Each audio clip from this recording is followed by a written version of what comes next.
Well, President Trump decided to kill an Iranian leader, and we're going to talk about that today. It's a major international news story. Who was this leader? What was his role? And was it justified constitutionally to kill a guy? We're going to talk about that with Abraham Hamilton III, Ed Battagliano I. I'm Tim Wildman. Ed, who was this fella, and what was his role in the Middle East? Well, his name is Qasem Soleimani. He was a major general in Iran's Islamic Republican Guard. He was also the head of what's called the Quds Force, which is kind of like an elite part of the Revolutionary Guard, but it is also in charge of clandestine operations.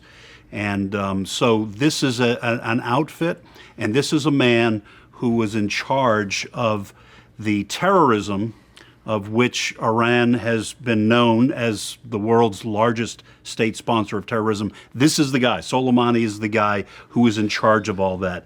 So he was not only responsible for the deaths of 600 U.S. soldiers, but also the maiming of hundreds, maybe thousands more. I think he was the one who kind of invented the IEDs as part of the asymmetrical warfare that a lot of terrorist groups like ISIS have been using.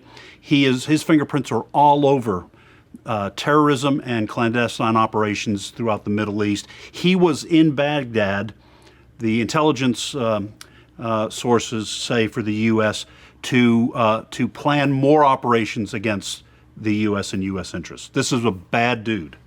And that's everybody agrees on that. Absolutely. Left, right. There are some experts who say this, other than the killing of Osama bin Laden, this was the most important death of a terrorist leader in his recent history. The former leader of the CIA under Obama, I believe it was, he said it was more significant. This was a big get for the U.S. Okay, when you do something like this, though, Abe, there's always questions.